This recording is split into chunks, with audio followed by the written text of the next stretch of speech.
Luar biasa. Haleluya. Sekali lagi saya ucapkan Shabbat Shalom untuk manusia-manusia Elohim. Saya mau tes suara saya terlebih dahulu. Bisa direspon. Bagus, Pak. Bagus, Bagus, Pak. bagus, Oke, Pak. puji Bapak yang lain. Hari ini kita akan masuk di dalam pembahasan yaitu time travel.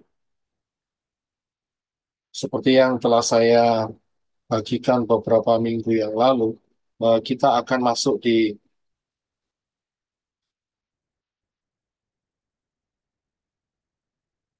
satu fase untuk membangun fondasi pengenalan kita akan Dafar Elohim, ya, dan ini sangat luar biasa. Tapi di sini juga dibutuhkan ketahanan saudara untuk kita sama-sama boleh belajar Dafar Elohim dengan pola Ibrani, ya, dengan baik dan benar. Dan ini akan menjadi berkat yang luar biasa um, kalau kita kembali ke akar pola Ibrani yang benar dengan sudut pandang yang benar pula, yaitu setelah kematian dan kebangkitan Yeshua HaMashiach. Dan kita akan mendapatkan kekayaan yang luar biasa, dan di luar akar pola Ibrani yang benar, hanya ada um, kemiskinan rohani saja di sana, karena mereka prinsipnya acak-acakan, fondasinya juga uh, tambal pasang, begitu ya. Jadi mereka tidak mempunyai satu fondasi yang kokoh. Dengan akar pola Ibrani yang benar dan sudut pandang yang benar, maka kita akan mendapatkan kekayaan yang luar biasa. Ingat juga bahwa prinsip nubuat adalah pola, prophecy is a pattern, dan satuan waktu Bapak Yahweh adalah angka 7, ya, huruf Zayin. Saudara wajib ingat juga mengenai rencana besar yang Bapak Yahweh sudah berikan di tangan saudara, yaitu di dalam kitab Tanak dan Brit Gadasa, di mana sudah lengkap apa yang Bapak Yahweh sudah berikan kepada saudara. Ya, ayat-ayatnya sudah ada lengkap, tinggal saudara meletakkan dengan posisi yang benar.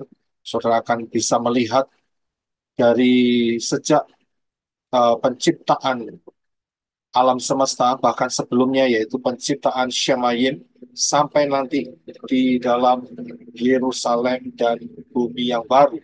Itu sudah ada lengkap, saudara. Ya, itu luar biasa sekali. Nah, kita akan masuk lebih dalam. Kita akan masuk di dalam time travel session yang ketiga.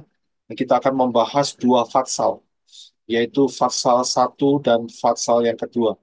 Saya harapkan saudara sudah membaca 9 fatsal, tetapi kita akan berjalan pelan-pelan dari fatsal satu dan fatsal 2. Kita akan lihat keindahan-keindahan yang Bapak Yahweh sediakan, sehingga kita dapat memahami. Saya bagi Dafar Elohim, ini saya yang bagi ya, supaya untuk memudahkan saudara dapat memahami di fase mana kita berada. Saya bagi menjadi 7 fase, ya, yaitu fase yang pertama adalah fase penciptaan atau pembangunan bumi. Fase kedua adalah fase kejatuhan sampai dengan air bah. Kemudian fase yang ketiga adalah lahirnya Israel sampai Israel terjajah atau terbuang. Fase yang keempat adalah fase Hamasiyah. Fase yang kelima adalah fase Ruach Yahweh Elohim. Fase yang keenam adalah fase zaman akhir. Dan fase yang terakhir, fase yang ketujuh, adalah fase setelah kiamat. Ya, fase kiamat dan setelahnya.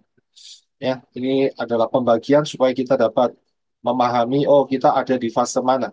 Karena kita seringkali kebingungan, ya, pada saat saudara baca Dafar Elohim dan saudara bingung ini di mana letaknya. Nah, dengan 7 fase navigasi ini kita dapat memudahkan, ya, untuk saudara bisa memahami lebih lebih baik lagi, ya.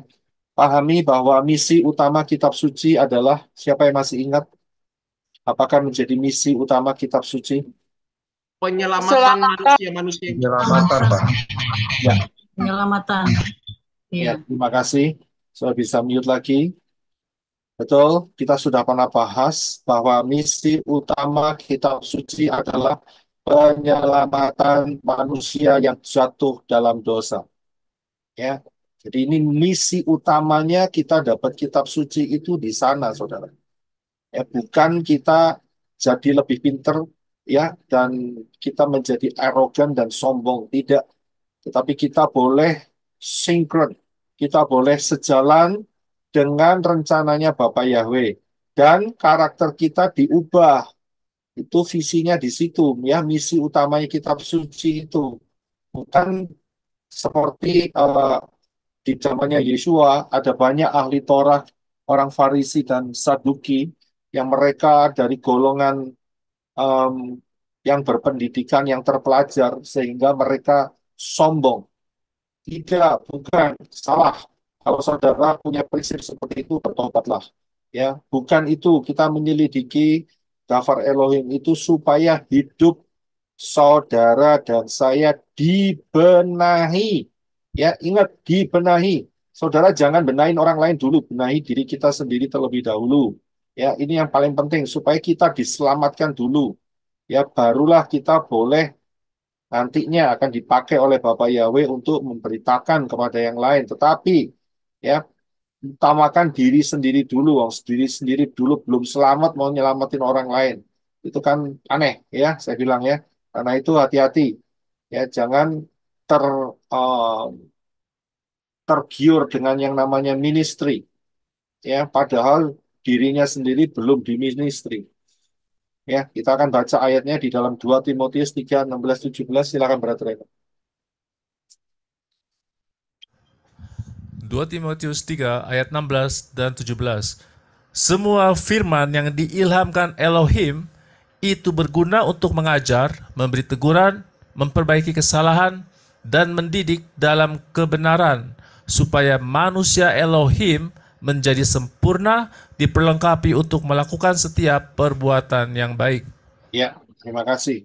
Ya, betul ya apa yang dikatakan oleh Rabi Saul di dalam tulisannya kepada anak asuhnya yaitu Timotius.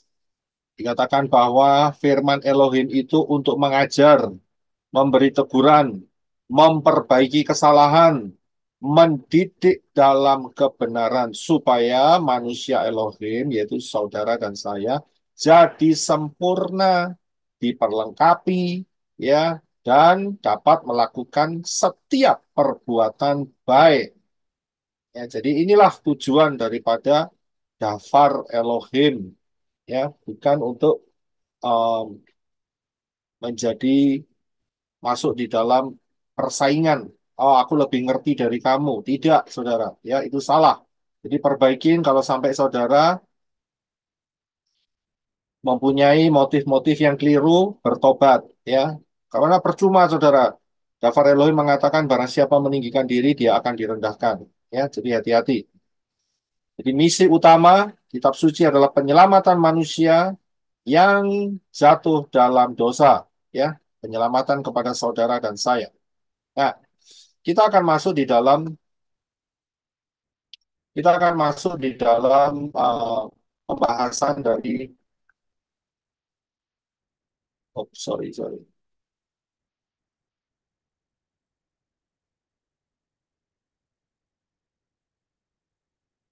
Ya, kita akan masuk di dalam pembahasan sebentar ya.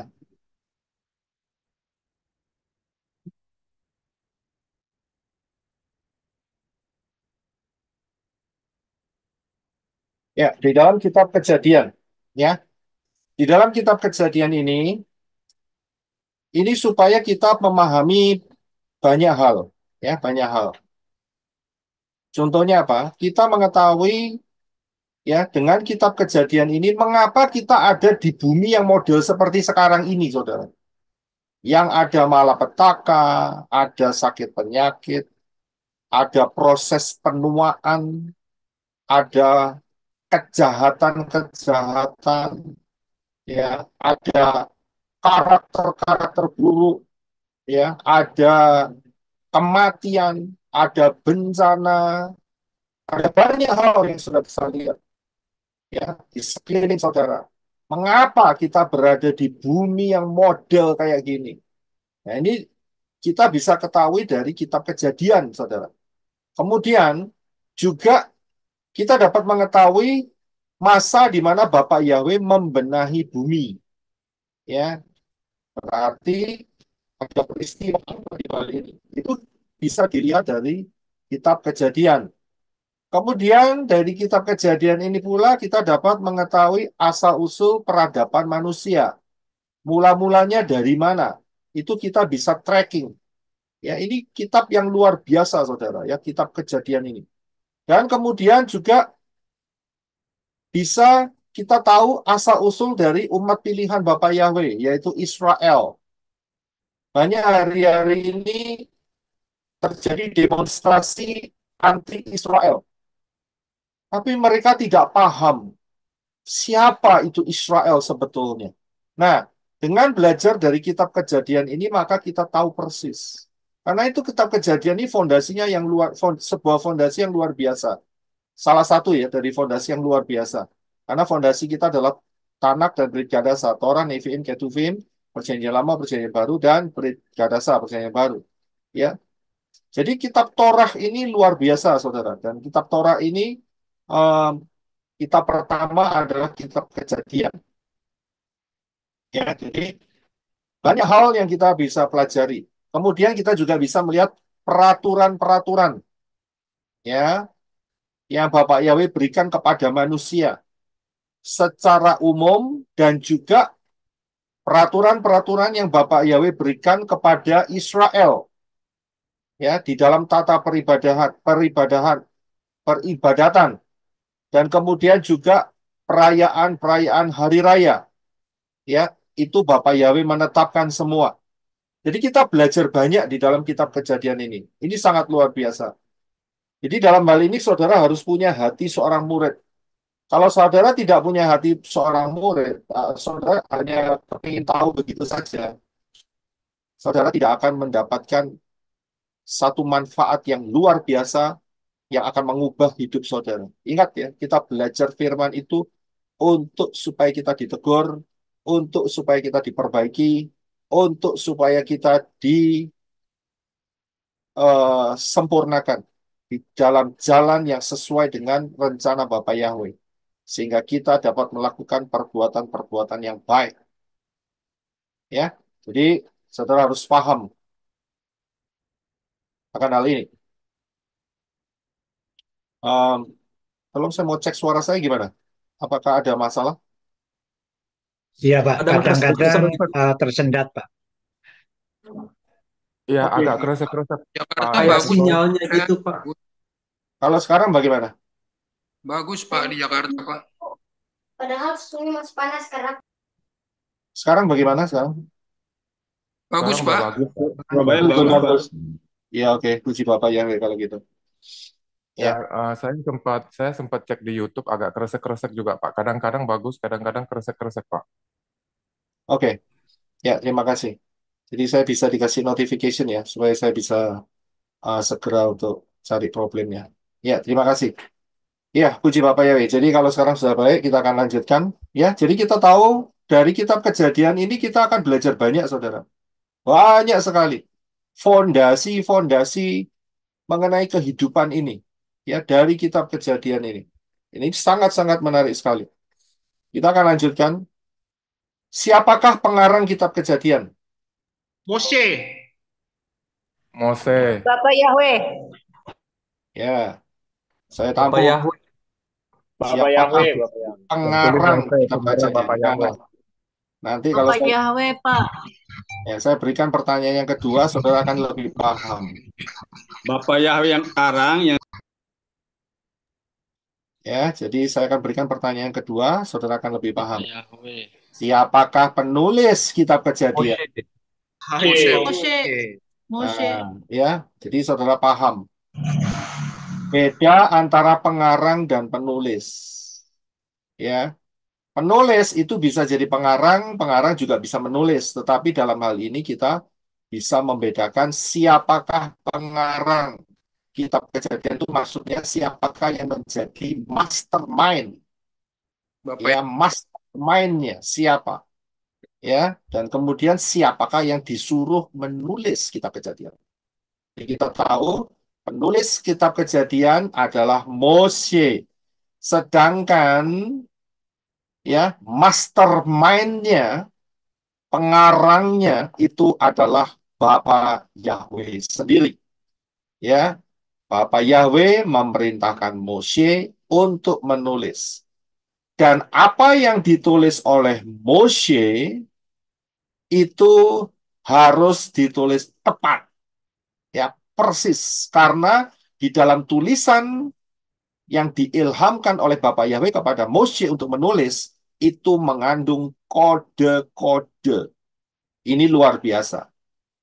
Jadi Mose diperintahkan untuk menulis mengenai kisah Adam dan Hawa, pembenahan bumi Adam dan Hawa, kejatuhan Adam dan Hawa, ya, kemudian konflik antara Kain dan Habel, kemudian peristiwa Noah, peristiwa Menara Babel, peristiwa Abraham, ya, disuruh mengorbankan Yisak, peristiwa eh, Yakov yang bergulat dengan malaikat Elohim, ya, dan seterusnya. Juga peristiwa Yosef yang menjadi governor daripada Misraim atau Mesir. Ya, ini hanya cuplikan-cuplikan saja yang saya berikan. Kalau saya berikan semua, ya nggak cukup, saudara, gambarnya. Tapi Moshe yang menulis ini semua, jadi dia menerima suaranya Bapak Yahweh, kemudian dia tulis. Ya, dia tulis. Jadi ini bukan seperti cerita rakyat. Saudara bisa lihat ya. Jadi dari turun-temurun kemudian Mose mengingat kembali. Tidak. Tapi Mose ya diperintahkan Bapak Yahweh untuk menuliskan dengan detail. Ya. Kalau cerita rakyat itu pasti nanti akan ada ditambahin atau dikurangi. Betul ya? Saudara nggak percaya? Kita misalnya saudara tahu permainan yang manusia dijejer atau diurutkan 50, kemudian yang pertama yang paling belakang dikasih tahu sebuah kalimat. Ya kan? Saat dikatakan kemudian orang yang ke-50 yang menerima pesan sama atau tidak pesannya? Tidak. Iya, pesannya tidak sama, saudara. Ya, itu baru 50 orang, saudara. Jadi di dalam eh, penulisan, kalau saudara bisa melihat di dalam penulisan kitab Bereshit ini ya, kitab Kejadian ini, ada misalnya begini, ya, ukuran daripada bahtera, ya, itu ada spesifikasinya. Kalau itu cerita rakyat, itu pasti lupa, saudara. Nggak mungkin ingat urut apa ukurannya berapa berapa, oh, masa ngukuri saat itu, ya, pasti akan terlupakan. Juga apalagi mengenai tabel usia dari Adam sampai Noah sampai Abraham. Itu ada tabel usianya. Dan itu ditulis dengan ketepatan. Kalau itu cerita rakyat, nggak mungkin bisa hafal Moshe. Nggak mungkin. Ya, karena apa? Moshe juga 40 tahun dia dididik di mana? Di istana Firaun, di Misraim. Ya, 40 tahun, saudara. Itu nggak sedikit. Jadi dia nggak tahu cerita ini. Dari mana dia bisa tahu secara detail? Tidak lain adalah Bapa Yahweh sendiri yang bercerita. Dan kemudian dia yang menulis. Jadi paham dalam hal ini ya. Inilah kekuatan daripada Torah yang diberikan langsung dari Bapa Yahweh kepada Moshe. Jadi kalau saudara baca kitab Torah, kan seringkali ditulis begini, saudara. Ya, maka Yahweh berfirman kepada Moshe. Betul kan? Berulang-ulang kan? Puluhan bahkan ratusan, saudara. Maka Yahweh berfirman kepada Moshe. Berfirmanlah Yahweh kepada Mose. Saudara baca itu berarti saudara membaca, mendengar langsung dari Bapa Yahweh. Ya, persis apa yang didengar oleh Mose. Ya, jadi saudara paham akan hal ini. Nah, kita akan baca 2 Fatsal. Lama sedikit nggak apa-apa, tapi saudara dapat memahaminya. Ya, kita akan baca yaitu Kejadian Fatsal 1 dan Fatsal yang kedua. Silakan Brother Eno. Kejadian 1 ayat 1. Pada mulanya Elohim menciptakan langit dan bumi. 2. Bumi belum berbentuk dan kosong. Kegelapan ada di atas permukaan samudra raya. Roh Elohim mengeram di atas permukaan air itu. 3. Lalu Elohim berfirman, jadilah terang, maka terang pun ada. 4. Dan Elohim melihat bahwa terang itu baik. Elohim memisahkan antara terang dengan gelap. 5. Untuk terang Elohim menyebutnya siang, dan untuk gelap dia menyebutnya malam. Dan petang itu hingga paginya. Itulah hari pertama. 6. Lalu Elohim berfirman, biarlah ada cakrawala di tengah-tengah air itu untuk memisahkan antara air dengan air. 7. Elohim menjadikan cakrawala yang memisahkan antara air yang ada di bawah cakrawala dengan air yang ada di atas cakrawala. Dan jadilah demikian. 8. Elohim menyebut cakrawala itu langit, dan petang itu hingga paginya itulah hari kedua. 9. Lalu Elohim berfirman, biarlah air yang di bawah langit berkumpul di satu tempat, dan tanah yang kering itu tampak, dan jadilah demikian. 10. Untuk tanah kering itu, Elohim menyebutnya daratan. Untuk kumpulan air itu dia menyebutnya lautan. Dan Elohim melihat bahwa semuanya itu baik. 11. Lalu Elohim berfirman, biarlah daratan menumbuhkan rerumputan, tumbuhan yang berbiji, dan semua jenis pohon buah yang menghasilkan buah berbiji di atas bumi. Dan jadilah demikian. 12. Daratan itu menumbuhkan rerumputan, semua jenis tumbuhan yang berbiji, dan semua jenis pohon yang menghasilkan buah berbiji. Dan Elohim melihat bahwa semuanya itu baik. 13. Dan petang itu hingga paginya, itulah hari ketiga. 14. Lalu Elohim berfirman, biarlah ada benda-benda penerang pada cakrawala di langit untuk memisahkan antara siang dengan malam. Dan benda-benda penerang itu ada untuk tanda-tanda musim-musim, hari-hari, dan tahun-tahun. 15. Adanya benda-benda penerang pada cakrawala di langit itu untuk memberi terang di atas bumi. Dan terjadilah demikian. 16. Elohim menjadikan 2 benda penerang. Benda penerang dengan terang yang lebih besar untuk menguasai siang, benda penerang dengan terang yang lebih kecil, dan bintang-bintang untuk menguasai malam. 17. Elohim menempatkan semua itu pada cakrawala di langit untuk memberi terang di atas bumi. 18. Untuk berkuasa atas siang dan malam, serta untuk menjadi pemisah antara terang dan gelap. Elohim melihat bahwa semuanya itu baik. 19. Dan petang itu hingga paginya, itulah hari keempat. 20. Elohim berfirman, biarlah air dipenuhi dengan makhluk hidup yang berkeriapan, dan biarlah burung berterbangan di atas bumi melintasi cakrawala di langit. 21. Lalu Elohim menciptakan binatang-binatang laut yang besar, dan segala jenis makhluk hidup yang sangat banyak bergerak di dalam air, dan segala jenis burung yang bersayap. Elohim melihat bahwa semuanya itu baik. 22. Elohim memberkati semuanya itu dan berfirman, berkembang biaklah dan bertambah banyaklah, penuhilah air di lautan, dan biarlah burung-burung bertambah banyak di daratan. 23. Dan petang itu hingga paginya, itulah hari kelima.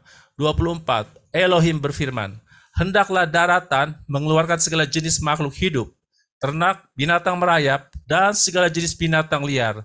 Dan jadilah demikian. 25. Elohim menjadikan segala jenis binatang liar, dan segala jenis ternak, dan segala jenis binatang merayap di tanah. Elohim melihat bahwa semuanya itu baik. 26. Lalu Elohim berfirman, biarlah kita menjadikan manusia dalam citra dan rupa kita, dan biarlah mereka berkuasa atas ikan di laut, atas burung di udara, atas ternak, dan atas seluruh bumi dan atas segala binatang yang merayap di bumi. 27. Maka Elohim menciptakan manusia dalam citranya. Dalam citra Elohim, mereka telah diciptakan laki-laki dan perempuan. 28. Elohim memberkati mereka. Elohim berfirman kepada mereka, beranak cuculah dan bertambah banyaklah, penuhilah bumi dan taklukkanlah itu, berkuasalah atas ikan di laut dan atas burung di udara, dan atas segala binatang yang merayap di bumi. 29. Lalu Elohim berfirman, lihatlah, aku telah memberikan kepadamu segala tumbuhan yang berbiji, yang ada di seluruh muka bumi, dan segala pohon yang buahnya berbiji, itu akan menjadi makanan bagimu. 30. Namun untuk segala binatang liar di darat, untuk segala burung di udara, dan untuk segala yang merayap di bumi, yang memiliki nafas hidup, aku telah memberikan segala tumbuhan hijau sebagai makanannya. Dan jadilah demikian. 31. Elohim melihat segala yang telah Dia jadikan itu sangatlah baik. Dan petang itu hingga paginya itulah hari ke-6. Kejadian 2 ayat 1. Demikianlah langit dan bumi dan segala isinya telah diselesaikan. 2. Pada hari ke-7 Elohim menyelesaikan pekerjaannya, dan pada hari ke-7 Dia beristirahat dari seluruh pekerjaan yang telah Dia lakukan. Lalu Elohim memberkati hari ke-7 itu dan menguruskannya, karena pada hari itu Dia beristirahat dari semua pekerjaan penciptaan yang telah Dia lakukan. 4. Inilah riwayat langit dan bumi pada waktu diciptakan, ketika Yahweh Elohim menjadikan bumi dan langit. 5. Belum ada semak belukar apapun di bumi, belum tumbuh tanaman apapun di ladang, karena Yahweh Elohim belum menurunkan hujan ke bumi, dan manusia yang mengerjakan tanah itu belum ada. 6. Tetapi ada kabut naik dari bumi dan membasahi seluruh permukaan tanah. 7. Dan Yahweh Elohim membentuk manusia dari debu tanah, lalu Dia menghembuskan nafas kehidupan ke dalam lubang hidungnya, dan manusia itu menjadi makhluk hidup. 8. Lalu Yahweh Elohim membuat sebuah taman di Eden di sebelah timur. Di sana Dia menempatkan manusia yang telah dibentuknya. 9. Dan Yahweh Elohim menumbuhkan dari bumi segala pohon yang menarik untuk dilihat dan baik untuk dimakan, juga pohon kehidupan di tengah-tengah taman serta pohon pengetahuan baik dan jahat. 10. Dan dari Eden ada sebuah sungai yang mengalir untuk mengairi taman itu. Dari sungai itu terpencar menjadi 4 sungai. 11. Nama sungai pertama adalah Pison. Itulah yang mengitari seluruh negeri Hawilah, tempat yang ada emasnya. 12. Dan emas di negeri itu baik, di sana pun ada damar dan batu akik. 13. Nama sungai yang kedua adalah Gihon. Itulah yang mengitari seluruh negeri Kush. 14. Nama sungai yang ketiga adalah Tigris. Itulah yang mengalir di sebelah timur Asyur. Dan sungai yang keempat adalah Efrat.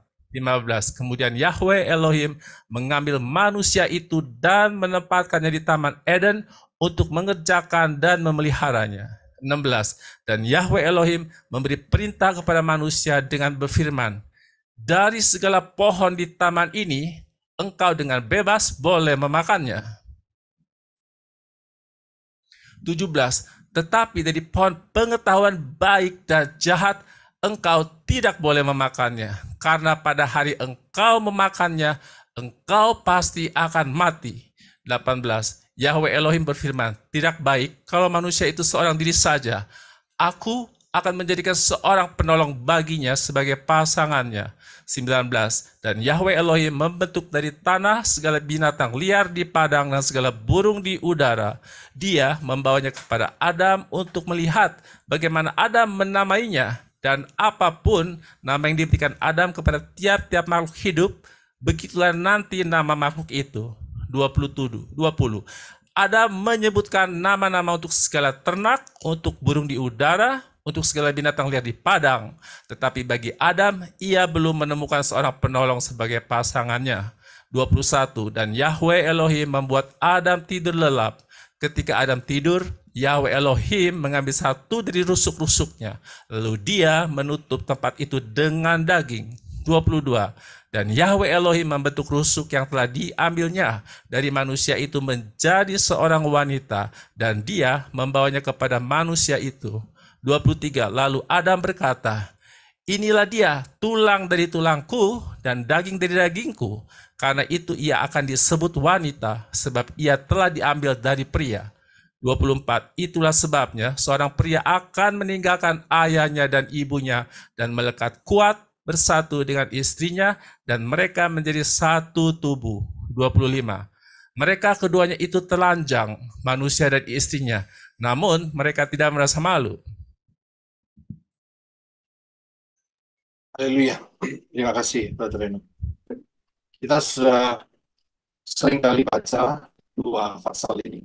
Saya yakin saudara sudah banyak memahami, tapi saya ingin saudara dapat melihat, ya, kalau kita hanya baca seperti yang kita baca sehari-hari seperti ini, maka kita akan banyak terlewatkan hal-hal yang tersembunyi di dalamnya. Dan sebetulnya sudah banyak yang saya bahas. Nanti akan saya tunjukkan materi-materi yang pernah saya bahas. Saudara sebagai murid yang mau belajar akan daftar Elohim, ya, saudara harus mendengarkan materi-materi yang sudah saya berikan. Saya tidak mungkin bisa mengulanginya lagi karena akan makan waktu lebih banyak. Padahal waktu kita sudah sangat singkat untuk masuk dalam rapture. Sedangkan di depan kita ini masih banyak pengajaran-pengajaran yang seperti saya katakan sebelumnya, bahwa kita kemungkinan sekitar baru menyelesaikan 70%. Mohon maaf, 30%. Yang 70% itu belum kita jalanin sama sekali, saudara. Jadi dalam hal ini, saya tidak mengulangi, saudara sendiri harus memotivasi diri saudara sendiri untuk mau belajar, ya, dari materi-materi yang telah saya berikan sebelumnya. Kalau kita lihat apa yang kita baca di dua pasal ini, ya, maka kita tidak akan bisa mendapatkan apa-apa, hanya sebuah kisah begitu saja. Akan tetapi kalau kita bisa mendalaminya, maka kita akan mendapatkan rahasia yang luar biasa. Kalau kita baca dari Kejadian atau Bereshit 1 ayat 1 dalam bahasa Indonesia, ya cuman begitu saja, saudara. Pada mulanya Elohim menciptakan langit dan bumi. Ya, bahasa Inggrisnya, in the beginning God created the heavens and the earth. Hanya itu saja. Jadi kita hanya bisa tahu, oh, permulaannya Elohim lah yang menciptakan ini semua. Ya, paling-paling lebih dalamnya apa? Ya, kita hanya bisa tahu bahwa heavens, sorga, Shamayim, ya, itu diciptakan terlebih dahulu dari bumi. Cuman begitu saja. Ya, tidak lebih dari itu. Akan tetapi kalau saudara perhatikan lebih dalam, ya, saudara bisa memperhatikan lebih dalam dengan bahasa Ibraninya, maka saudara akan mendapatkan kekayaan yang luar biasa. Jika saudara baca dalam bahasa Ibraninya, ya, nggak perlu harus tahu jelas sampai detail bahasa Ibraninya. Ya, kalau saudara ada waktu sih nggak masalah. Tapi kalau saudara kemampuannya terbatas, ya sebetulnya kita cukup dengan em, melihat dari pengajaran ini dan kita dapat memahami begitu saja dan kita sudah bisa melihat keindahannya. Kalau kita baca dalam bahasa Ibrani, maka Kejadian 1 ayat 1 itu berbunyi Bereshit bara Elohim et ha-shamayim wa et ha-ares.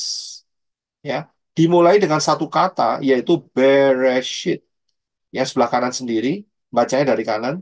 Bereshit itu ada 6 huruf. Bet, Res, Aleph, Shin, Yod, dan Tav. Dan sebetulnya pengajaran ini saya sudah berikan di dalam dua pengajaran yaitu mengenai Bereshit, nubuatan yang super dahsyat. Dan juga mengenai pengajaran rapture dalam Bereshit Kejadian 1 ayat 1 yang barusan kita baca di atas. Ya, dua pengajaran ini akan membuka rahasia itu. Saya tidak akan bahas banyak di sini, ya, karena saudara bisa melihatnya secara detail, ya, di dalam dua pengajaran yang telah saya berikan beberapa bulan yang lampau. Ya, saudara bisa melihat, saudara bisa mempelajarinya, saudara bisa merenungkannya, dan saudara bisa terbangun iman saudara di dalam dasar fondasi yang benar. Ini luar biasa. Ini wajib saudara harus mendengar dua pengajaran ini. Ya, tapi kalau selama saudara tidak mau, ya, ya saudara tidak akan dapat apa-apa. Ya, tidak akan dapat. Saya jamin tidak akan pernah dapat apa-apa. Apalagi saudara ngotot. Ya, sekali eh, Yunani, LAI, tetap LAI atau Yunani ya saudara, sampai saudara mati pun saudara tidak akan mendapat apa-apa yang lebih dalam dari itu. Ya, dengan kembalinya kita ke akar pola Ibrani yang benar dalam sudut pandang yang benar, maka kita akan mendapatkan kekayaan yang luar biasa seperti yang telah saya berikan yang seperti yang di atas. Ya, jadi saudara paham akan hal ini. Saudara sendiri yang harus eh, mendorong hidup saudara untuk mendengarkan dua pengajaran ini. Saya usahakan saya berikan pengajaran only sehingga saudara tidak terlalu panjang, hanya intinya saja, silakan mendengar. Tapi kalau saudara ingin full version ya dari penyembahan, puji-pujian, penyembahan sampai tanya jawab, ya silakan, saudara bisa mengikutinya ya secara lengkap. Tapi kalau enggak, saudara bisa ngambil pengajarannya saja. Banyak yang saya dengar, banyak yang mengeluh. Kenapa kok sesinya lama sekali? Sebetulnya tidak lama, saudara. Pengajarannya itu sekitar 1,5 jam, ya, antara 1 jam 1/4, 1 jam 45, ya maksimum 2 jam. Tapi itu jarang sekali. Sebetulnya tidak lama, ya. Yang bikin panjang memang karena kita ada penyembahan di depannya dan kemudian ada tanya jawab di belakang. Saudara sulit bisa kreatif, saudara bisa mengikuti pengajarannya saja dalam misalnya bukan saat Sabat ya, dalam hal ingin menggali daftar Elohim, saudara hanya bisa mendengarkan pengajaran saja. Tapi kalau sudah punya kerinduan untuk worship, saudara bisa ambil worshipnya, begitu. Kemudian saudara rindu kepingin tahu pertanyaan-pertanyaan apa yang muncul, ya saudara bisa langsung ambil ke sesi pertanyaannya saja. Jadi itu lebih buat saudara kan yang bisa ngatur waktu sendiri, waktu saudara sendiri.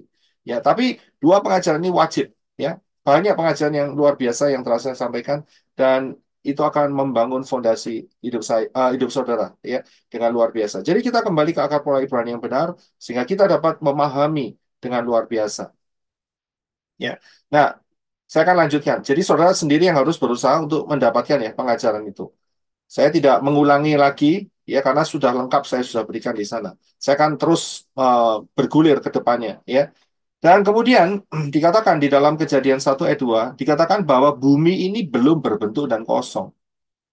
Dan ada kegelapan di samudra raya.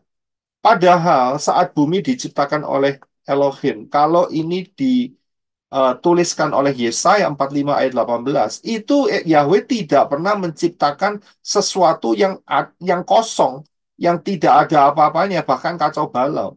Ya, ayatnya di Yesaya 45 ayat 18. Silakan Brother Enoch untuk baca buat kita. Yesaya 45 ayat 18. Sebab beginilah Yahweh, pencipta langit berfirman, Dialah Elohim yang membentuk bumi dan yang membuatnya. Dia mengokohkannya, tidak menciptakannya kosong. Dia membentuknya untuk dihuni. Akulah Yahweh dan tidak ada yang lain. Ya, terima kasih. Sudah bisa lihat, berdasarkan Yesaya 45 ayat 18, dikatakan bahwa saat Yahweh menciptakan bumi, itu tidak kosong, saudara. Sudah bentuk, sudah layak untuk dihuni. Tetapi mengapa di dalam ayat kedua dari kitab Kejadian, pasal pertama ayat kedua, dikatakan bahwa bumi ini kosong. Nah, antara ayat pertama dan ayat kedua, sudah lihat ya, pada mulanya Elohim menciptakan langit dan bumi, dan di ayat yang kedua, bumi belum berbentuk dan kosong. Di antara dua kalimat ini, ternyata ada peristiwa besar. Peristiwa apa di sana? Tidak lain adalah peristiwa kejatuhan daripada malaikat-malaikat yang diciptakan oleh Bapa Yahweh. Ya, disitulah yang mengisi mengapa bumi ini bisa tidak berbentuk dan kosong. Ya, sehingga bertentangan dengan Yesaya 45 ayat 18, padahal Yahweh menciptakan bumi itu tidak kosong, ya, layak huni. Begitu, ya. Jadi ada apa? Nah, saudara bisa lihat pengajaran ini ada di dalam time travel fase session yang kedua ya, fase penciptaan. Ya, saudara, kita sekarang di time travel session yang ketiga. Jadi saudara cari di session yang kedua mengenai fase penciptaan. Disitulah saudara akan menemukan rahasianya, di mana di mana malaikat-malaikat yang jatuh, ya, karena mereka sombong, mereka ingin menguasai Syamayim, ya, mereka minta disembah dan mereka dibuang ke bumi dan itu menjadi setan-setan. Itulah mengapa terjadinya di mana ayat kedua bumi ini menjadi kosong. Saudara perhatikan saat setan, maksud saya saat malaikat-malaikat yang tidak setia kepada Bapak Yahweh ini dibuang ke bumi, ya, em, dan mereka menjadi setan, dan itu masuk ke dunia ini, masuk ke bumi ini, dan bumi ini diacak-acak, jadi tandus, jadi kacau balau, bukan cuma tandus ya, tapi jadi kacau balau, ya, sehingga Bapak Yahweh harus membenahinya kembali, ya. Jadi saudara paham, antara ayat pertama dan ayat kedua ini ada jeda waktu, di situ ada peristiwa besar, yaitu kejatuhan malaikat-malaikat, ya, yang telah diciptakan oleh Bapa Yahweh. Nah, kita lihat di mana setan ada, ya, itu pasti acak-acakan, ya, pasti acak-acakan. Yohanes 10 ayat 10, silakan dibaca, Brother Reno. Yohanes 10 ayat 10. Pencuri tidak datang kecuali untuk mencuri dan membunuh dan membinasakan. Aku, yaitu Yeshua, datang supaya mereka memperoleh hidup dan memperolehnya berkelimpahan. Ya, Saudara bisa lihat, pencuri itu datang mencuri, membunuh, dan membinasakan. Saudara bisa perhatikan, roh-roh malaikat-malaikat yang memberontak kepada Bapak Yahweh ini tidak pernah membawa kedamaian. Dia hanya tujuannya cuma mengacau saja. Ya, karena itulah mereka dan itulah isi hati dan planning mereka, rencana mereka. Sepak terjangnya itu tidak pernah ada yang baik, ya. Mereka itu pengacau, ya. Jadi dalam hal ini kita sangat jelas, ya, posisi mereka ada di mana, yaitu sebagai pengacau kehidupan.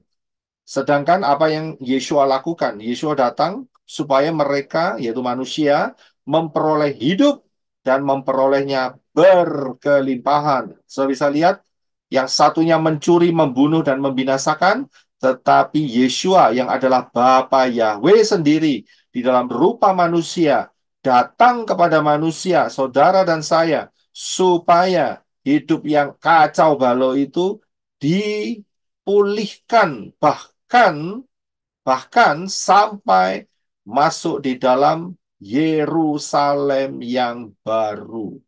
So bisa lihat, ingat, untuk masuk Yerusalem yang baru, untuk masuk Shamayim, itu tidak gandeng-gandengan. Ya, tidak gandeng-gandengan. Saudara harus perhatikan baik-baik. Apalagi zaman akhir ini, banyak terjadi yang namanya keluarga atau siapapun orang dekat yang tidak suka karena kita, ya, kembali ke akar pola Ibrani yang benar dalam sudut pandang yang benar, dan mereka ternyata menolak kebenaran itu dan dipakai oleh setan. Saudara jangan goyah. Waktunya sudah tidak lama lagi, ya. Dan kita akan memperoleh hidup, yaitu apa? Tubuh kemuliaan. Ya, jadi kita harus paham akan hal ini. Kemudian, selama kita hidup, Yeshua juga memberikan proteksi dalam kehidupan kita. Yaitu apa? Di dalam Yohanes 7 ayat 38. Silakan Brother Enoch. Yohanes 7 ayat 38. Siapa yang percaya kepadaku, sebagaimana yang telah kitab suci katakan, dari lubuk hatinya sungai-sungai akan mengalirkan air yang hidup. Ya, terima kasih. Saya bisa lihat, selama kita dalam hidup ini sedang menantikan rapture, maka kalau kita beriman kepada Yeshua, ya kan, maka dari hati saudara, hati kita semua, akan ada aliran air yang hidup. Dan inilah karya Ruah Yahweh Elohim, ya, seperti yang telah kitab suci katakan. Jadi dalam hal ini, saudara juga harus mendorong hidup saudara untuk tetap baca Dafar Elohim. Ya, saat saudara baca, bukan cuma baca, tetapi harus juga mempunyai level pemahaman. Jangan cuma asal baca, tapi tidak ngerti apa yang dibaca. Lah, buat apa? Begitu loh. Ya kan, kalau saudara baca, maka saudara harus punya pemahaman, sehingga dengan pemahaman itu saudara akan bertindak hati-hati, saudara akan bertindak bijaksana, Dan disitulah ruah Yahweh Elohim juga akan menuntun. Saat saudara baca daftar Elohim, ada kalanya roh saudara akan tersentuh. Dan dengan membaca ruah Yahweh Elohim, saudara bisa meneteskan air mata. Saudara bisa menangis. Ya, itu sering banyak kesaksian yang seperti itu. Saya juga eh, mengalami hal yang sama. Ya, itu tandanya roh saudara tersentuh oleh kalimat-kalimat yang ada di dalam daftar Elohim. Sudah bisa lihat ya. Jadi saudara um, tidak ditinggalkan sendiri. Bahkan Yeshua mengatakan, aku tidak meninggalkan engkau sebagai yatim piatu. Aku minta kepada Bapa untuk mengirim penolong yang lain. Yaitu siapa? Tidak lain adalah roh daripada Bapa Yahweh sendiri. Yaitu ruah Yahweh Elohim. Ya. Nah, jadi saudara tidak pernah sendiri. Apalagi zaman kita sekarang sudah mendekati rapture, ya, pekerjaan ruah Yahweh Elohim lebih intens dan saudara terus akan dikuatkan sampai masuk di dalam rapture. Pembahasan mengenai kejadian 1 sampai 2 ayat 1 sampai 4, ya, saudara bisa melihat dari pengajaran 7 hari raya Yahweh, 7 hari agenda Yahweh ya, maksud saya 7 hari agenda Yahweh Rapture 2026 ya. Jadi saudara pelajari sendiri, saya tidak mengulangin karena sudah saya berikan di dalam pengajaran ini. Dan ini juga merupakan wajib saudara harus tahu ya, karena ada banyak keindahan. Saya tidak akan membahas satu-satu lagi karena sudah saya bahas sebelumnya. Saudara sendirilah yang harus mendorong hidup saudara. Ingat ya, orang yang dewasa itu bisa makan, ya, bisa makan sendiri, bukan hanya disuapi saja. Kalau saudara hanya mengandalkan pelayanan menorah, seminggu 2 kali saya menyuapin saudara, saudara tidak akan bertumbuh dengan baik. Ya, saudara terus akan menjadi kanak-kanak. Saudara harus bisa makan sendiri. Saya menyediakan saudara yang ambil sendok garpunya dan saudara taruh makanan itu, yaitu daftar Elohim, masuk dalam hidup saudara. Ya, itu cara yang benar. Bukan terus disuapi, saudara. Itu tidak tumbuh-tumbuh ceritanya. Bayi terus sepanjang masa. Ya, tidak begitu ceritanya. Jadi saudara harus mendengarkan pengajaran ini karena saya sudah sampaikan. Jadi saudara paham. Nah, yang berikutnya adalah dikatakan bahwa dalam Kejadian 1 ayat 26, ya, bahwa Elohim menciptakan manusia itu segambar dan serupa dengan Dia. Dikatakan bahwa Elohim berfirman, baiklah kita menjadikan manusia dalam citra dan rupa kita, dan biarlah mereka berkuasa atas ikan dan seterusnya. Dan kemudian Elohim menciptakan ya manusia di dalam citranya, diciptakan laki-laki dan perempuan. Ya, jadi laki-laki dan perempuan itu sama-sama Elohim lah yang menciptakan saudara dan saya. Nah, titik poinnya adalah dari kalimat ini seringkali ini dianggap sebagai Tritunggal. Saya sudah berikan pengajaran bahwa Tritunggal itu tidak ada. Ya, karena sama sekali tidak pernah ditulis dalam kitab suci ada Tritunggal. Setelah itu hanya konsep manusiawi saja. Ya, kita bisa lihat pengajarannya. Dan apakah yang menjadi destiny manusia di dalam Yeshua HaMashiach? Destiny manusia di dalam Yeshua HaMashiach adalah, siapa yang masih ingat? Apa yang menjadi destiny? Tubuh kemuliaan. Iya, iya, terima kasih. Ya, yaitu tubuh kemuliaan. Ya, saya sudah pernah mengajarkan hal ini. Destiny manusia di dalam Yeshua HaMashiach adalah tubuh kemuliaan.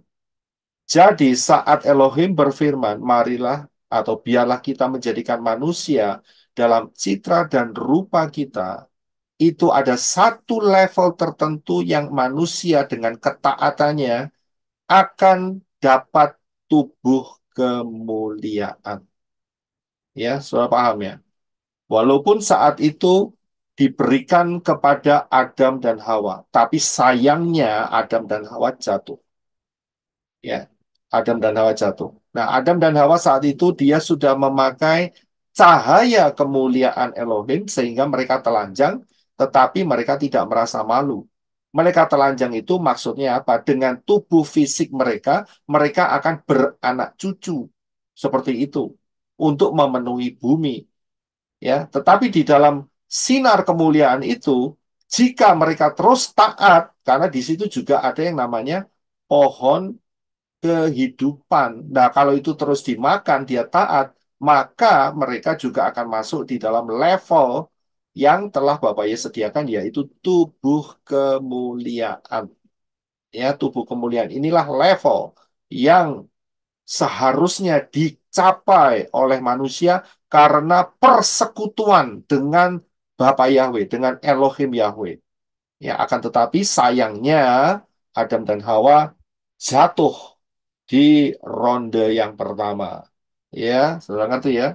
Jadi belum rondenya belum habis, dia sudah TKO, knock out, saudara. Ya, pengajaran ini saya sudah berikan di dalam 5 pengajaran. Sebetulnya ada lagi, tapi saya kasih sama saudara mengenai rahasia mulut ajaib yang pertama dan yang kedua, session pertama, session kedua, kemudian mengenai rahasia rapture tubuh masa depan, tubuh kemuliaan dan tebus tubuh. Itu sudah saya berikan kepada saudara. Bahwa destiny manusia, destiny saudara dan saya, ya, di dalam Yeshua HaMasyiah adalah tubuh kemuliaan. Ya, kita harus pahami baik-baik sehingga kita tidak salah arah, saudara. Kapan kita dapat tubuh kemuliaan? Jawabannya adalah Rapture. tidak lama lagi. Ya, saat rapture terjadi, maka saudara dan saya akan diubah dalam sekejap mata dan kita akan masuk menyongsong Yeshua di awan-awan dengan tubuh kemuliaan, dengan tubuh yang persis seperti yang dimiliki oleh Yeshua HaMasyiah. Jadi maksudnya adalah kita jadi satu dengan Dia untuk selama-lamanya. Inilah rencana daripada Elohim yang sudah dicetuskan di dalam Kejadian 1 ayat 26. Ya, biarlah kita menjadikan manusia di dalam citra dan rupa kita supaya mereka dan seterusnya, ya kan, kemudian diciptakanlah laki-laki dan perempuan. Jadi yang di rapture apakah laki-laki saja? Tidak. Perempuan juga di rapture, saudara. Ya, karena sama-sama diciptakan oleh Elohim Yahweh. Ya. Kemudian kita teruskan. Kejadian 2 ayat 1 sampai Kejadian 2 ayat 9 sampai 15. Dikatakan di sana bahwa manusia yang diciptakan oleh Elohim itu diletakkan di Taman Eden. Banyak orang mencoba untuk mencari di manakah letak Taman Eden. Ya, banyak orang yang berusaha untuk mencari dengan menggunakan informasi yang ada di dalam kejadian pasal yang kedua. Di sana ada sungai-sungai, ya, ada sungai-sungai. Saya perlu tambahkan sedikit di sini. Di ayat 14 dikatakan bahwa ada sungai yang disebut Tigris. Ya, itu kalau saudara baca di dalam versi King James atau versi ILT3 itu bukan Tigris namanya, akan tetapi namanya adalah Sungai eh, Hidekel, Hidekel, ya, itu sama, ya sama. Jadi Tigris itu adalah nama yang baru yang sekarang, tapi Hidekel itu nama yang lama, ancient nama. Jadi sama, rivernya sama, sungainya sama, ya, tapi memang namanya ada pergeseran, perubahan. Yang lampau, yang dulu, yang lama sekali, yang kuno itu namanya Hidekel. Ya, tetapi sekarang adalah sungai yang disebut Sungai Tigris. Ya, mereka berusaha untuk mencari di manakah letak Taman Eden. Masalah terbesar adalah Taman Eden ini, ya, di manakah letak Taman Eden? Ada yang mengatakan bahwa ada di daerah White, ada di daerah Irak, ada di daerah entah Syria dan sebagainya, ya, berdasarkan peta Sungai Tigris dan Sungai Efrat, ya, ya.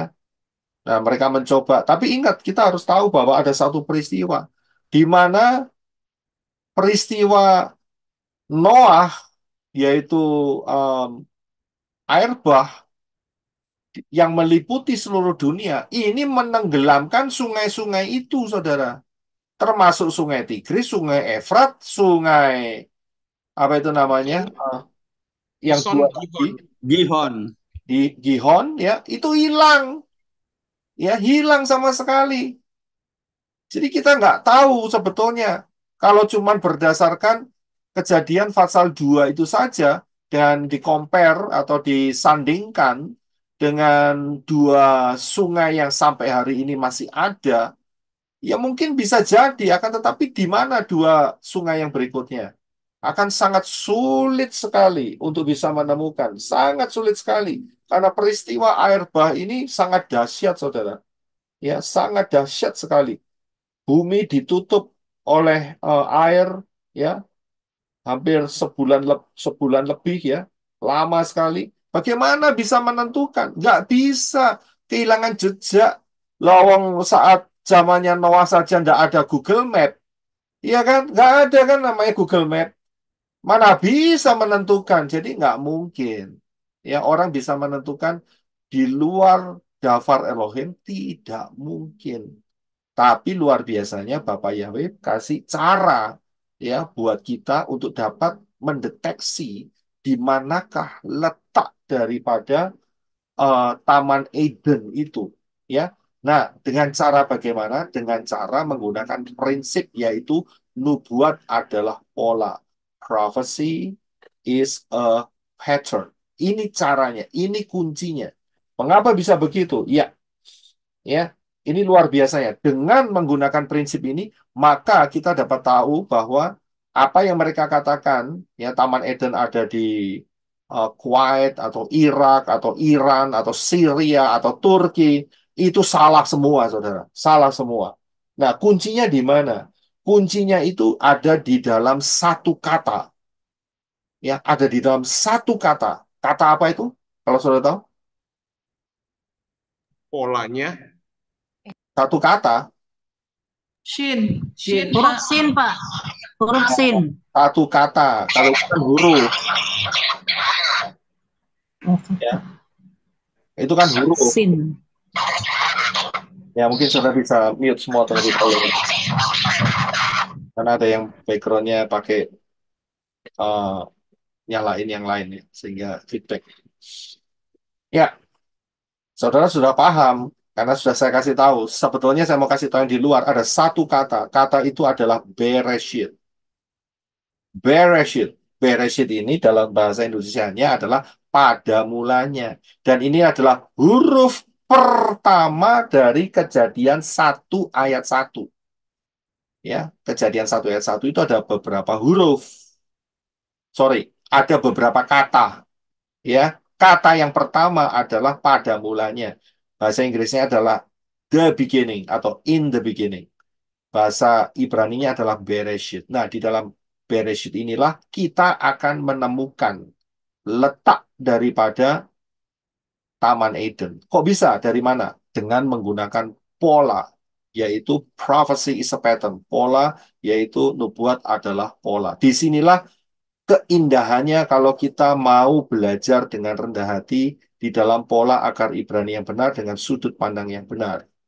Ya, tanpa ini sampai copot matanya, ya, sampai mati pun tidak akan pernah bisa mendapatkannya.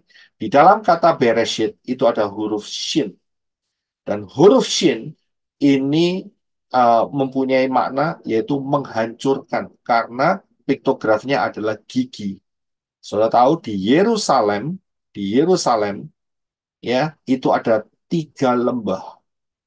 Ya, ada 3 lembah yang membentuk huruf Shin.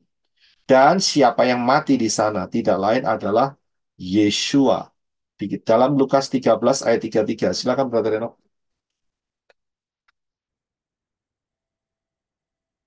Lukas 13 ayat 33.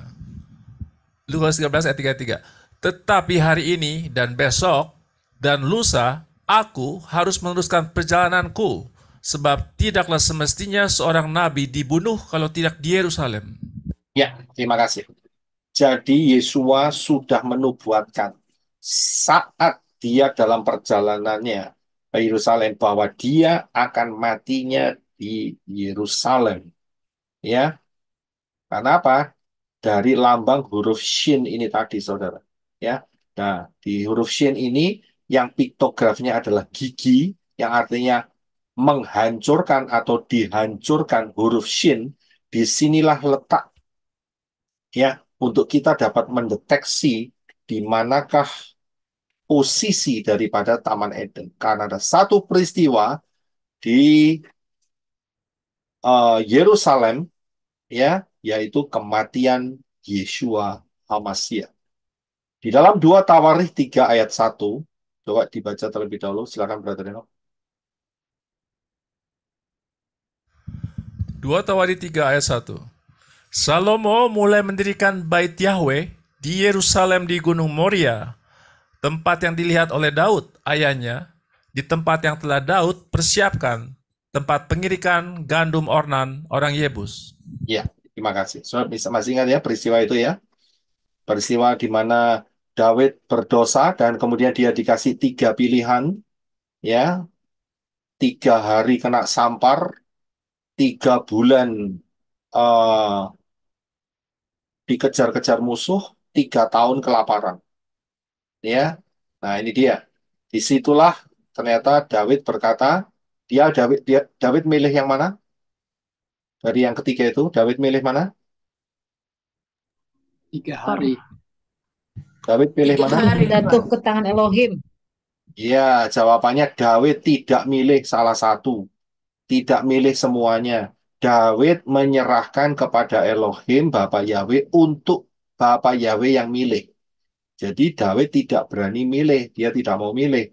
Dia tidak milih 3 hari, dia tidak milih 3 bulan, dia juga tidak milih 3 tahun. Bukan Daud, tapi Daud berkata, aku serahkan kepada Bapa Yahweh, biarlah Bapa Yahweh yang menentukan. Dan Bapa Yahweh menentukan 3 hari. Ya, 3 hari, ini ada angka 3. Nah, letaknya ternyata itu ada di pengirikan gandum orang Yebus yang punya. Nah, namanya Ornan. Dan disitulah Daud membeli ya tanah itu. Dan disitulah bait suci pertama didirikan oleh Salomo, yaitu di mana? Di Yerusalem, di Gunung Moria.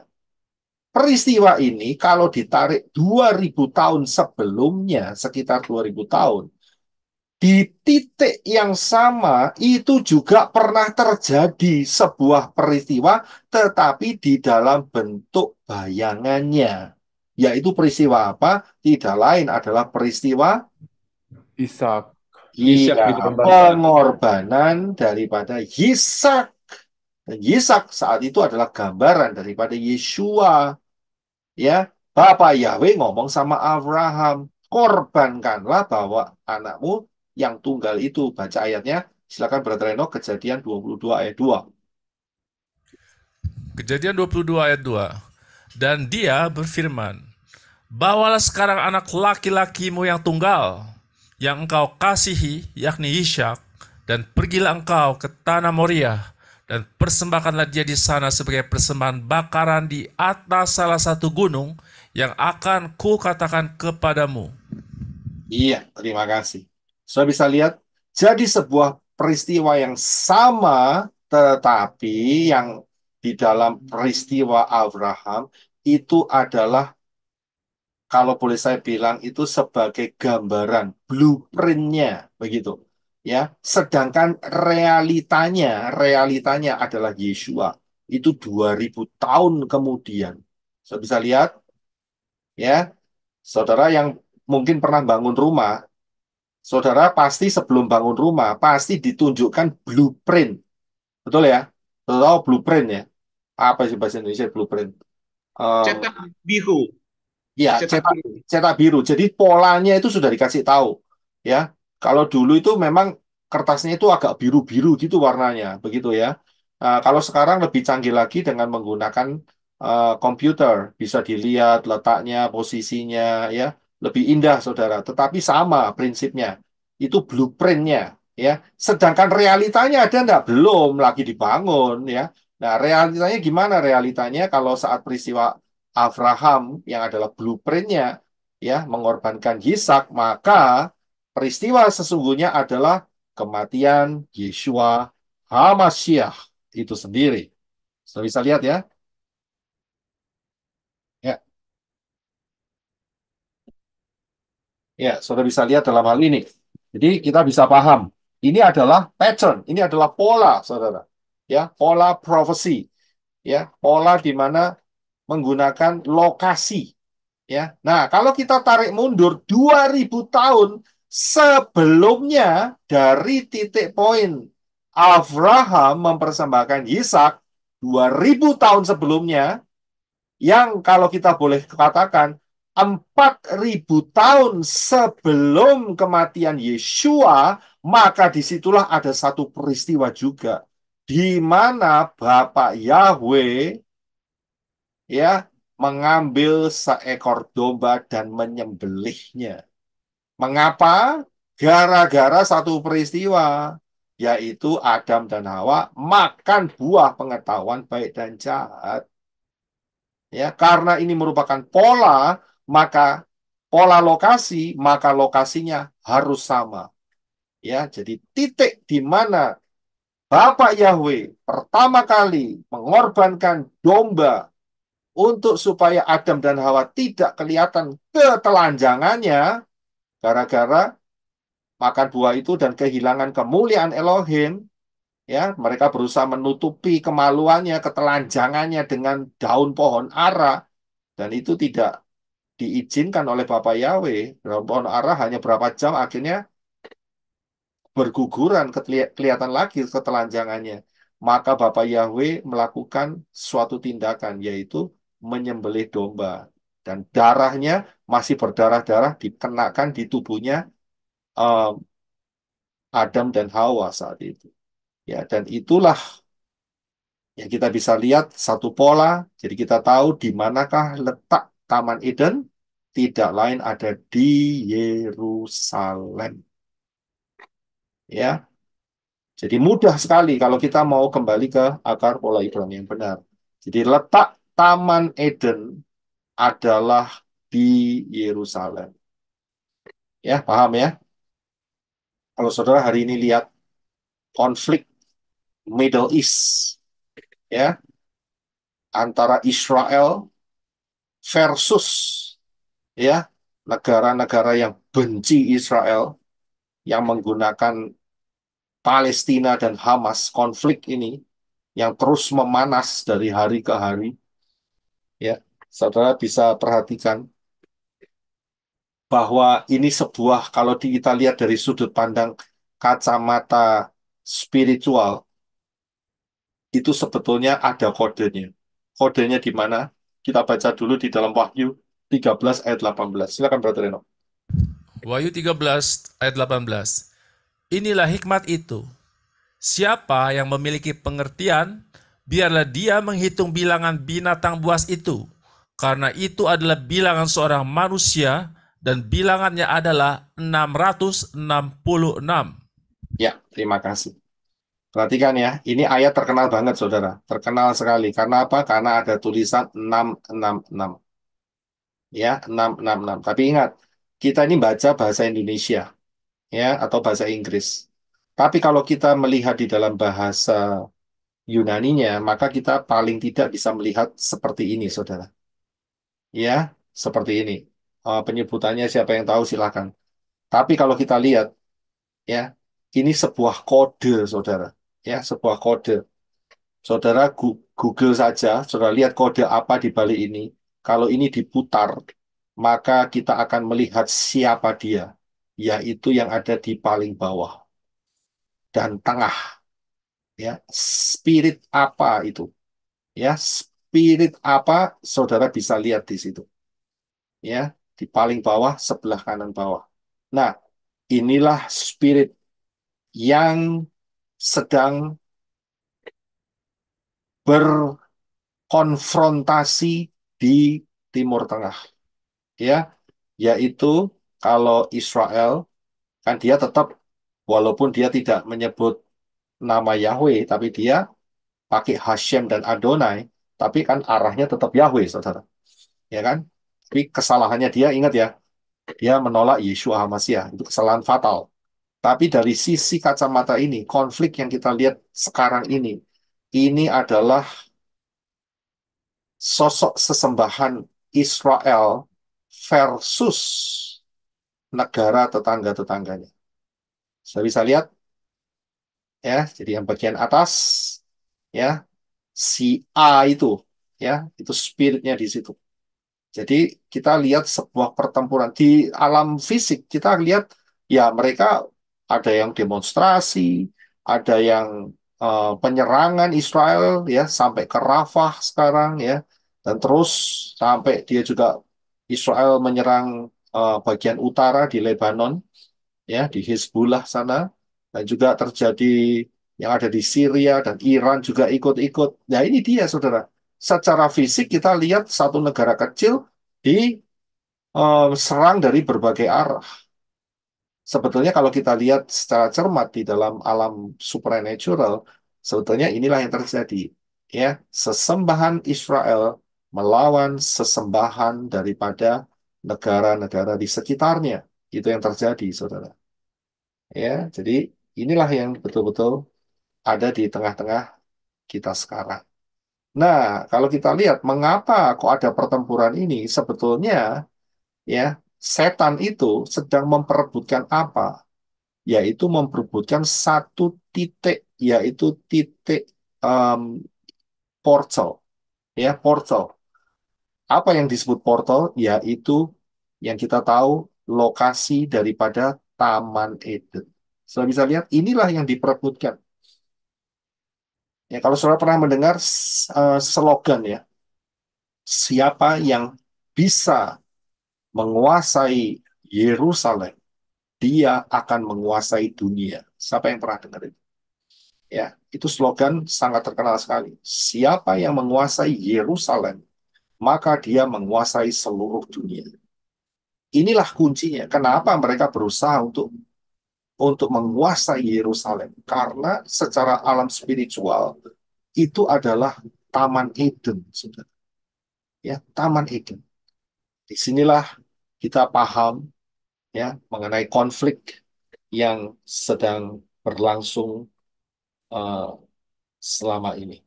Ya, jadi setan berusaha untuk mencoba untuk menguasai dan terbukti kan, Dafar Elohim kan sudah menyatakan bahwa nanti akan ada pembangunan bait suci yang ketiga. Dan siapa yang berdiri di sana? Tidak lain adalah siapa? Anti Hamasiyah. Ya kan, anti Hamasiyah. Dia berarti kan menjejakkan kakinya di mana? Di Yerusalem. Sebagai apa? Sebagai penguasa dunia. Tapi lamanya cuma 3,5 tahun, saudara. Ya, cuma 3,5 tahun saja. Dia menguasai dunia loh. Ya, dari Yerusalem. Ya, dari Yerusalem. Dan Yerusalem ini adalah eh, hotspot ya, titik panas. Ya, titik yang betul-betul diminati begitu ya.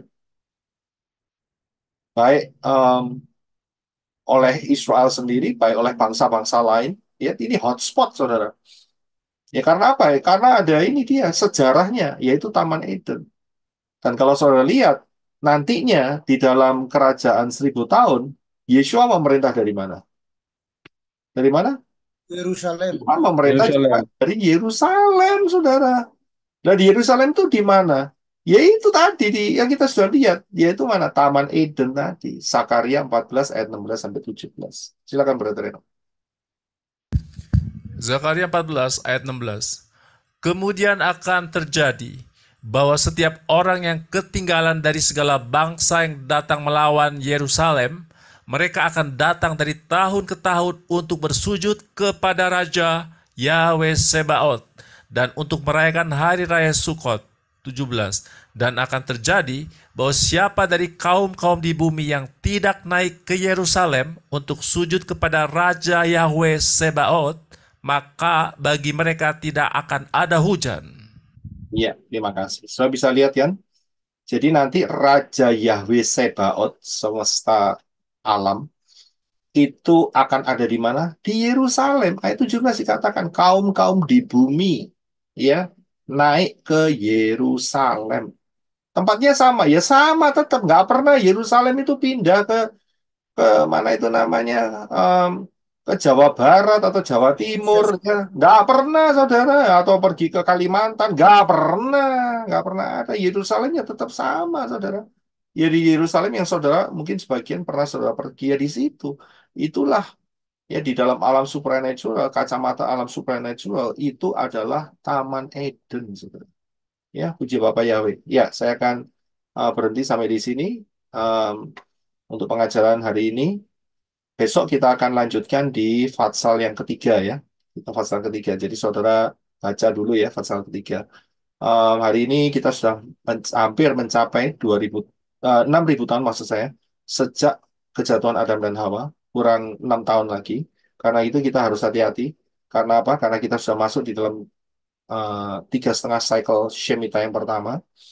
Dan kita terus mendekati yang namanya Rapture. Saudara pelajari di dalam High Alert 2026, jangan remehkan. Ya, karena Yeshua mengatakan kalau waktunya tidak dipersingkat, maka tidak akan ada yang selamat. Hanya karena saudara dan saya orang-orang pilihan, waktunya akan dipersingkat. Ya, puji Bapak ya kan? Dan siapa yang kepingin mengetahui berapa singkat rahasia, buka di dalam pengajaran rahasia 1290 hari dan 1335 hari, Daniel 12 ayat 11 sampai dan 12. Di situ saudara akan temukan.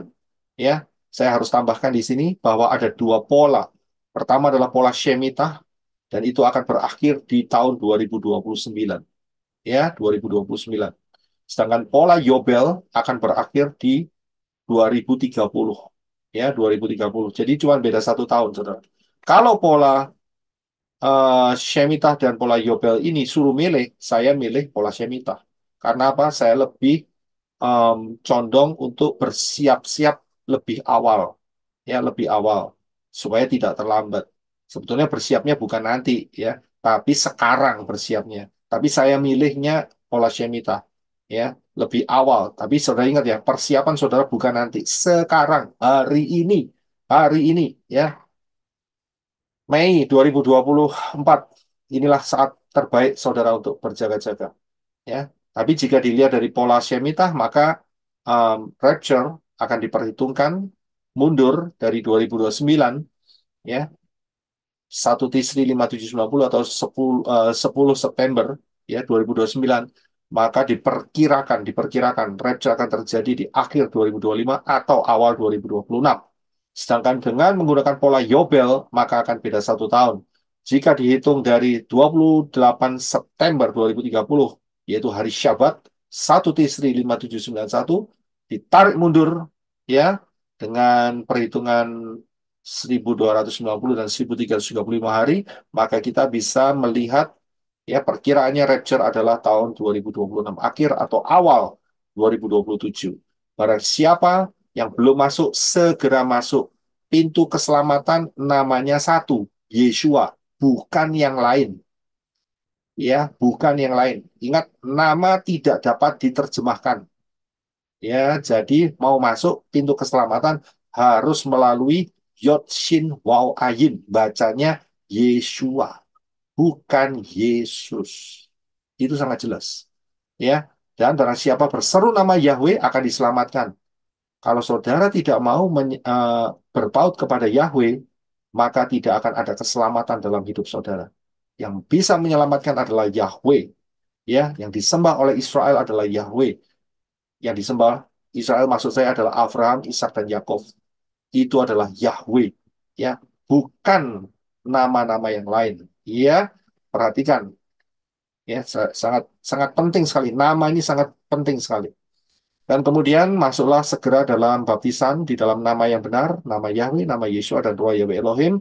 Belajarlah akar pola Ibrani yang benar dengan sudut pandang yang benar, penuh dan dipimpin oleh Ruah Yahweh Elohim, dan kita akan masuk dalam rapture.